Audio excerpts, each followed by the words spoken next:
Good evening. My name is Brayton. I believe Dr. and Mrs. Drawing are expecting me. Will you come in, sir? Thank you.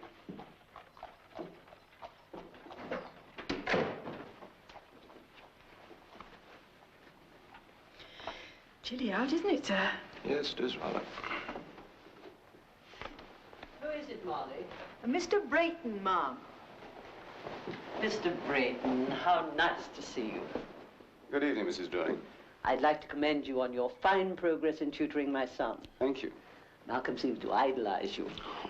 But what's more important, he's actually beginning to enjoy his studies. Malcolm's a bright boy. He was rather disappointed when I told him he wouldn't be dining with us, I'm afraid. Oh, I'm sure Malcolm sees quite enough of me. Oh, my husband said he wanted a word with you as soon as you arrived. He's waiting for you in the...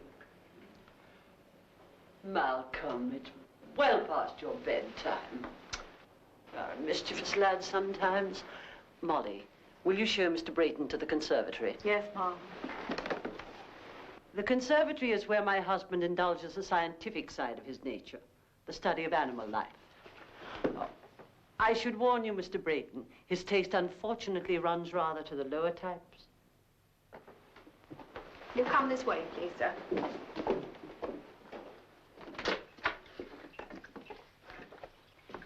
You'll find the doctor in here, sir.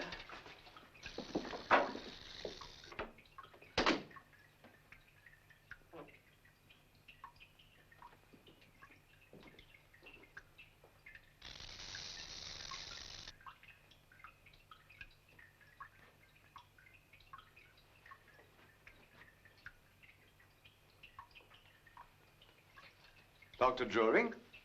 Ah, Brayton. Is that you? Yes. I'm so pleased you could come.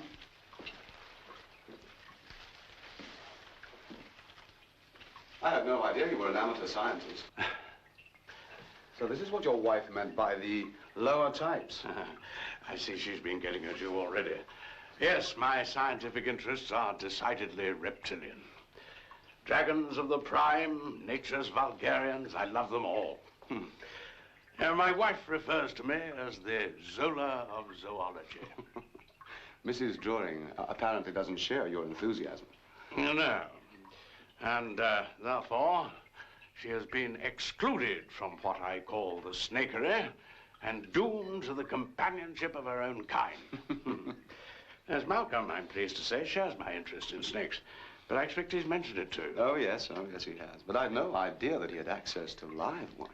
Yes. Well, I hope, Brayton, that you won't do anything to discourage him. Oh, certainly not, certainly not. I always encourage my pupils in outside interests.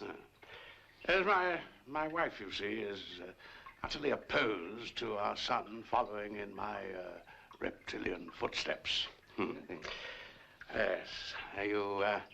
You mustn't allow her to charm you into dissuading Malcolm. Certainly not. Well, now, let's show you some of my beauties. Come over here. Now, yes, let's start with him. Now, this lovely fellow here, he's a royal python. He comes from Africa. He's quite a nice chap. Look, is he dangerous? No. He's an old friend, this one. Here, look at him. You see, when you hold him like this, he rolls himself up into a ball. Some people call them ball python. He's about 4 years old, that chap. Isn't he beautiful? They never close their eyes, I mean. No. Eyelids. Yeah? Excuse me, sir. It's nearly 8 o'clock. Oh. Yes. Oh, very well. Yes, all right. Tell Mrs. Drawing that I'm coming. Very good, sir. Well, I'm sorry about that. I shall have to go and dress for dinner, I'm afraid. Yes, it is 8 o'clock. Well, now, would you like to go on having a look around here, or perhaps you'd care for a drink? Well, with your permission, Doctor, I would prefer a drink. Yes, all right, certainly. Well, come along this way. There we are. After you. Up the stairs. Hurry, please, Theo. The Gordons will be here any minute. The Gordons? You haven't invited them. Now, Theo, they're only in England for a few weeks. Colonel Gordon has spent nearly 30 years in India and has never, I repeat, never seen a specimen of a king cobra. A most tiresome fellow. Running like rabbits they were. My dear, doesn't it terrify you living so close to those awful reptiles? After 20 years, one gets used to anything. Just the idea that at any moment you may meet some venomous creature prowling the corridor. I can't bear to think of it. You're not far from the truth, Mrs. Gordon. What do you mean? It's been something of a tradition that my creatures have been found in parts of the house where it might have been embarrassing for them to explain their presence. Don't let him frighten you, Mrs. Gordon. Some of the snakes are perfectly harmless. But I quite agree with you. Snakes in the home are de trop. Matter out of place and impertinence. Even the barbarous taste of our time has not quite fitted a place in the home for these savage bits of jungle life. Oh, just to think they breathe the same air. I believe, Doctor, I have something of a surprise for you this trip home. Good, I like surprises. Before leaving Delhi, I came across a snake charmer with an enormous cobra. First I'd ever set eyes on. A king cobra, to be sure. Well, the details, man, the details. A terrifying experience. I'd been watching the snake charmer for some time, and I suddenly became aware that the cobra was staring at me. It made me shudder. My eyes became fixed, fastened, as it were, to the shining glare of the creature's eyes. And it took my soul away. I felt rooted to the ground. My blood grew strangely cold. I felt a gradual freezing, vein by vein, throughout my entire person.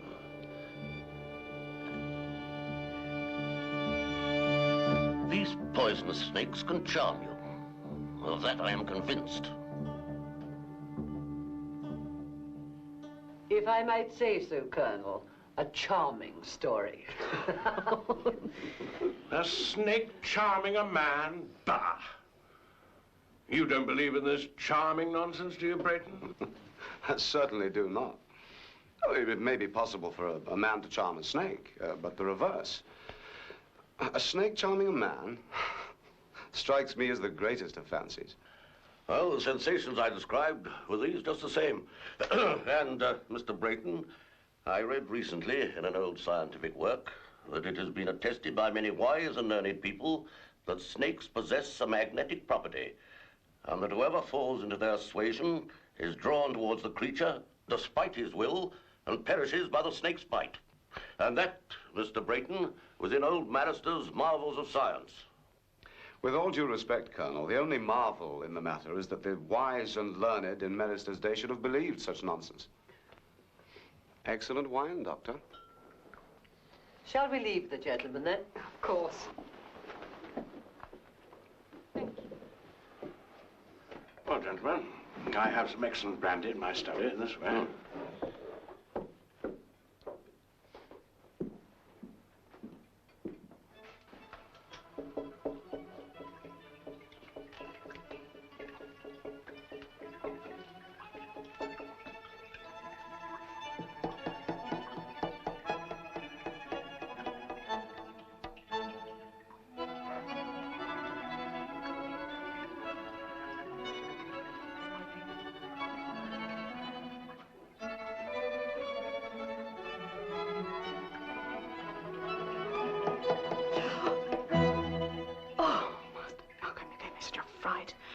Thought one of those creepy things had got loose again. And what are you doing in here? You know your mother doesn't like you in here with these slimy creatures.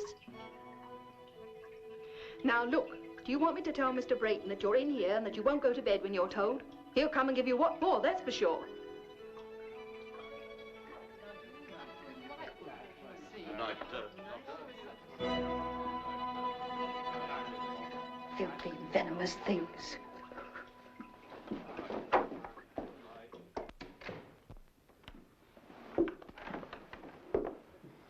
Brayton, bring a drink and we'll go to the snakery. Oh, splendid. In that case, I'll leave you two. Good night, Mr. Brayton. Please come and see us soon again. Good night, Mrs. Druring. And thank you so much for your kind hospitality. Now, Theo, don't keep our guest too long. I won't. I'm sure he has better things to do than look at snakes. Good night, Amelia. Ah, come along, then. I hope you don't mind staying on for a bit. Not at all. It's just that man Gordon spoils any chance of an interesting evening with his awful stories. I've been looking forward to continuing our conversation in private. That's odd. I'm sure I closed it earlier.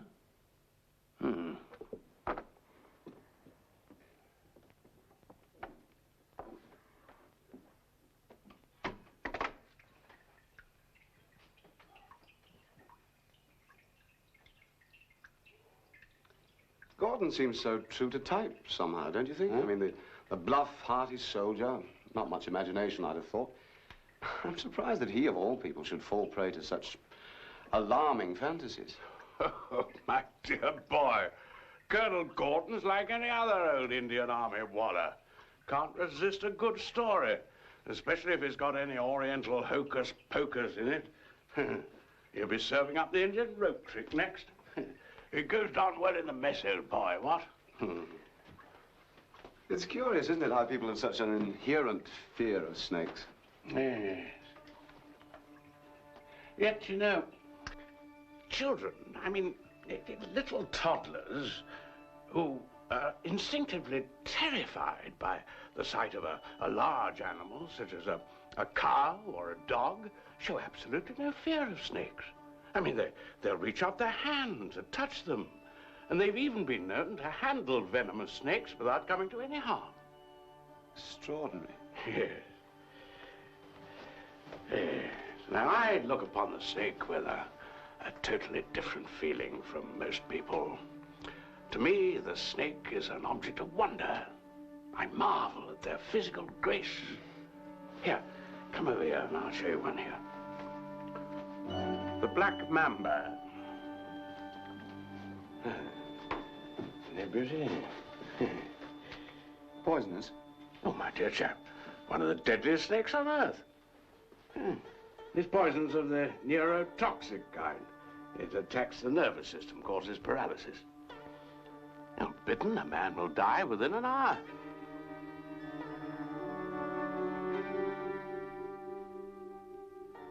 Ah, come over here. Oh, now, you'll find this interesting. He just shed his skin, you see? There's the old skin. That's a rat snake from India. You know, I believe the serpent is more widely distributed in the mythologies of the world than any other creature. Snakes even appear in myths of lands where there are no snakes, such as among the Eskimo. Yes, that's perfectly true. You find it hot in here, actually.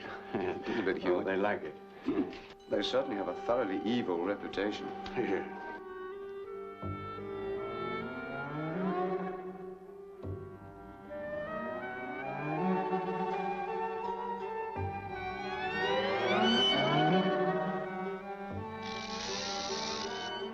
Yes, well, to people whose religion is based on the Bible, the snake is certainly the arch villain. But it wasn't so at all to those people who worshipped the deities of ancient Egypt or Rome or Greece. Now to them, the serpent was their hero, savior, healer, a symbol of medicine, full of curative powers. Good gracious me, since right at the time, it's nearly midnight. Oh, dear. How time flies when one's in good company. I've enjoyed every minute. Good, I'm pleased. Well, are you squeamish? Well, why do you ask? Well, I ought to feed one of my snakes, and some people find that it's not really a very pretty sight. I think I can bear it. Good, good. Well, it won't take a moment. Just...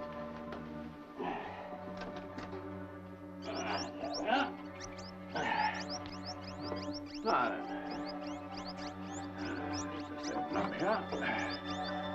There we are. There we are. Well, now, bed. You'll stay the night, of course. Oh, no. I wouldn't like to put you out. Oh, my dear chap's no trouble at all. I mean, you'll never get a cab at this time of night. Of course you must stay. Come along. You know, I question man's feeling of revulsion and horror at the sight of these creatures. I mean, why that horror? It's out of all proportion to the creature's real power. I mean, the horrors of the myth, not of the creature. And the power to fascinate, which Gordon believes in so implicitly, is simply part of the myth. Oh, dear chap, nothing more.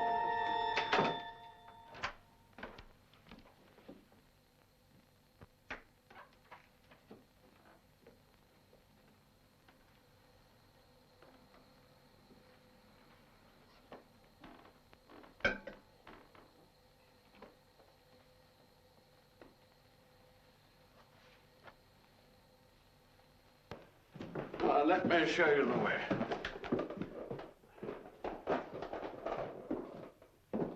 There we are.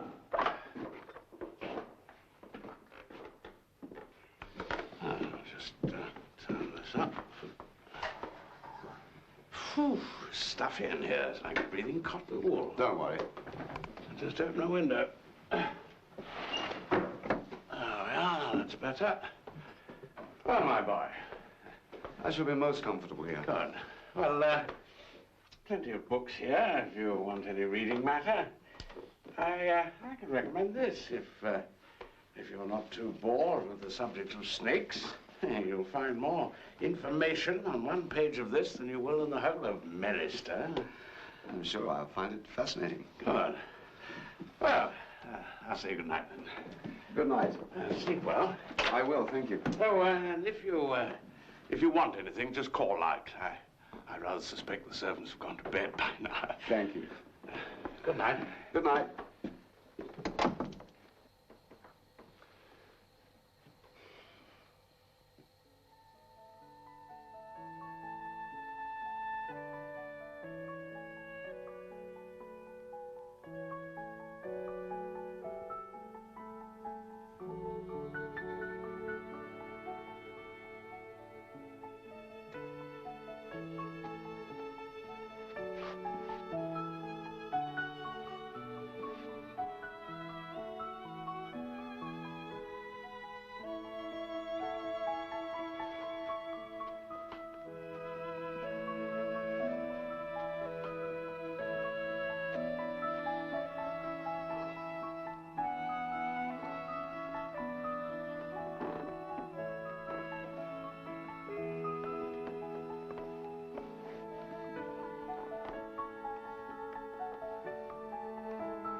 I have just acquired, by exchange with Dr. Muller, a splendid specimen of Ophiophagus. And what might that be? Oh, bless my soul, what profound ignorance. My dear, a man who ascertains after marriage that his wife doesn't know Greek should be entitled to a divorce. Ophiophagus is a snake which eats other snakes. I hope it will eat all yours. How'd you get the other snakes? By charming them, I suppose. Oh, Amelia, please. You know how irritating that idea is to me. God's name, what is that?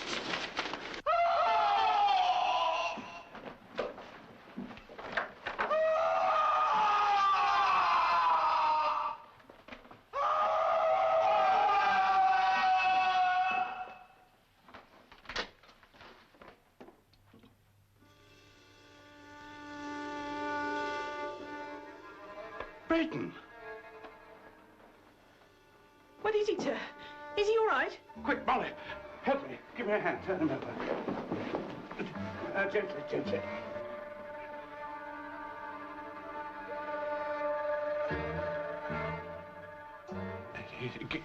Get me that hammer off the dressing table, quickly.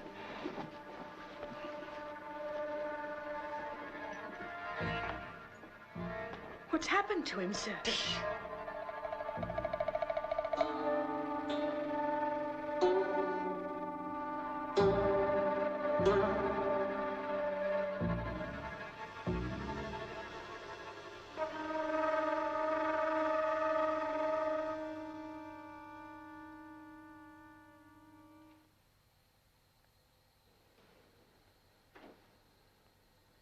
He's dead.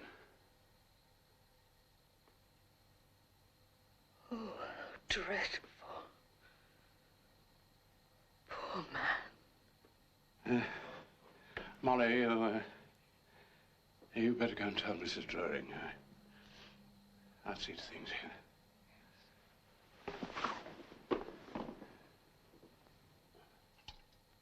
Good God. How did this thing get in here?